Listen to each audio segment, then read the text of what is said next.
சமாளிக்கவே முடியாது.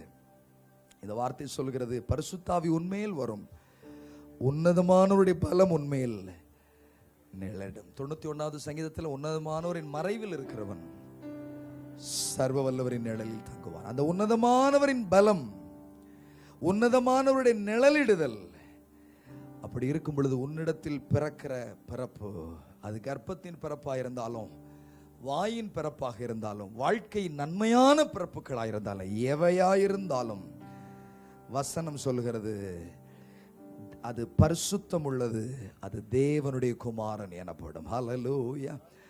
நான் நம்புகிறேன், இந்த காலை ஆராதனை வேளையிலே நம்முடைய வாழ்க்கையிலே அந்த பரிசுத்த ஆவியானவருடைய அந்த பலம் நம்ம மேல் இறங்கி வர, உன்னதமானவருடைய அந்த நிழலிடுதல் நம்முடைய வாழ்க்கையில் உண்டாக, நீங்க கட்டாயம் ஆலயத்தில் ஆண்டவர் ஆராதிக்க வந்திருக்கிறீங்க. அந்த உன்னதமானவருடைய நிழலை நீங்கள் பெற்றுக்கொள்ளாதபடி உங்கள் இல்லங்களுக்குள் கடந்து போவீர்கள் என்றால் அது ஒரு சடங்காச்சாரமான ஆராதனையாக இருக்கும், ஒரு பண்டிகையின் ஆராதனையாக இருக்கும். ஆராதனை என்பது சடங்காச்சாரங்களை கடந்து, பண்டிகைகளை கடந்து, அர்ப்பண இருதயத்தோடு, அர்ப்பண சிந்தையோடு நம்முடைய வாழ்க்கையை ஆண்டு